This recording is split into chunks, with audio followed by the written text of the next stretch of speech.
After exploding into our Spotify music libraries earlier this year with White Lies, there's a new single out now, Crying Room, and welcome to Léim, Ocean Tisdall. Hello. Hey, how are you? I'm literally so happy to finally meet you. Yeah, no, great. Well, How's the press day going? really good, really good. Well, obviously we're here because you make emotional pop music. Very I do. emotional, as I, seen so far with what you have. Obviously you've had White Lies and Broke Up with My Best Friend. And as I mentioned earlier, White Lies, an explosive opener to the year, and I completely love the song. Like I've played it so much that I think about a month ago I was with my friend and he was humming to himself and he didn't know what he was humming, but I said, that's White Lies. And he hadn't copped that it had rubbed off on him so much that he was subliminally humming your song. So you must be doing something right. well, Rory, you are literally my number one promoter here. You are doing the best. You know what? You are my label. Do you know that? You are just solely my label. My Well, that's hilarious because obviously want to support like any Irish talent, and as a pop music person, anytime I hear like a good pop song coming out of Ireland, I was like have to rally behind it. And the video was so good as well, and it's just like the perfect rager.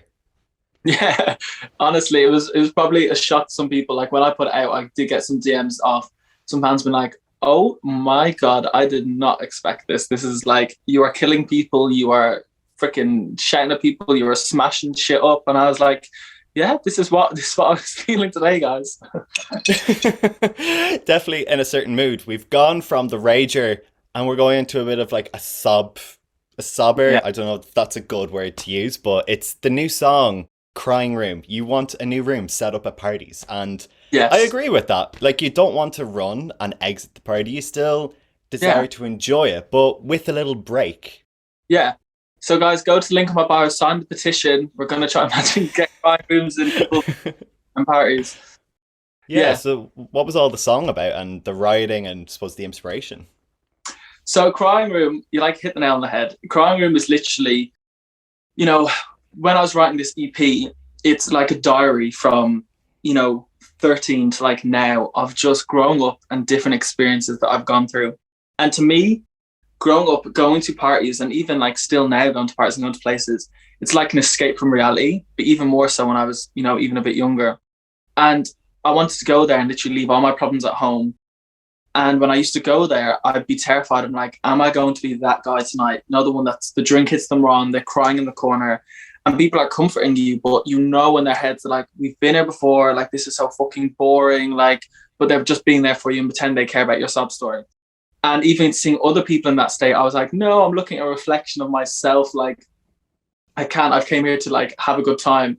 And I just wish there was a crying room that we could all go to when we got like that, to not be seen as that guy and not people talk shit about you and, just let your emotions out safely rather than like strangers hating you. So that's kind of where it came from. And it's got this energy that's like Gone by Charlie XCX and Christian and the Queens, where it's just like, I'm at this and I'm just not having fun at all. Yeah, that is very much, yeah. Just takes it in a different lane. And the video is quite the journey as well. Everyone's getting dragged off, kicking and screaming, quite literally, in a way, I suppose, when you think about it. It's just not a fun party, is it? No, yeah, we wanted to really like, to me, visuals are so important. And especially this song, the music video could not have turned out any better. I'm obsessed with it.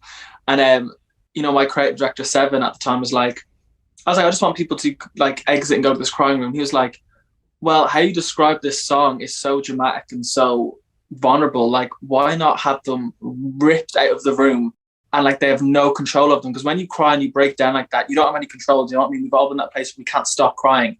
So why not have like no control how they go to this room, just be ripped out of like existence, really? So it adds to the video so much, and I feel like it really gets the feeling across. Yeah, they just get stuck in the crying room. What would be your tip to not get stuck in the crying room? Um, don't drink pink gin would be my. No, just I don't think you can help it. I don't think like don't hide your emotions, but at least we won't be ruining anyone else's time. So whatever is getting you down, guys, that day, and you can't help it. Just submit to the crying room. yeah, just give in. It's easier. Oh, well, all these like really strong images, whether you are killing your ex in White Lies or kneeling in the center of the not so fun party, people taking pictures of you or being dragged on the floor with teary eyes to the crying room. Like, how do you come up with all these ideas, or do you think of a video first and you want like a song to be like a soundtrack for it, or do you write the song? So yeah, good question. The songs come to me through visuals. I think of the concept first. So I think of, oh, it'd be so cool that there's crime at this party, yada yada, and then next minute all the visuals of how I want it to look and how I want it to feel and come to life just come into my head, and they're just, it's odd. Like I'm very fortunate that it just comes to me like that. I don't know why, but I think growing up dyslexic, it was always visuals. So it's like my mind and body's been trained into always looking at the pictures first before looking at the words. Hmm.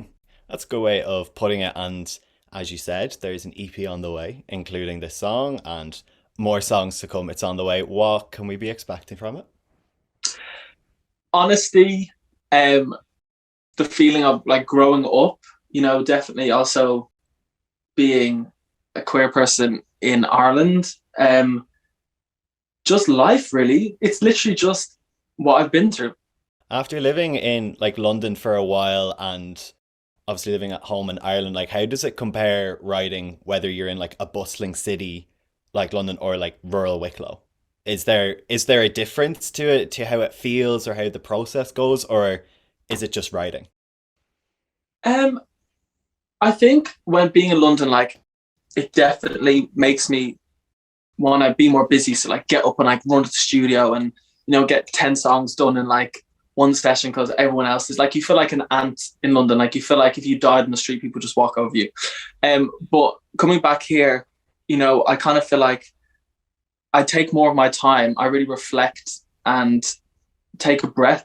I feel like coming back home here is like an escape, and I feel like that really affects my music. Makes it almost more vulnerable when I'm back home because I have so much time to think about it. And yeah, I just like being home is like really peaceful and vulnerable place to be. So much memories here, and that's where like my music comes from is memories and experiences. So this definitely cultivates that a little bit more being home.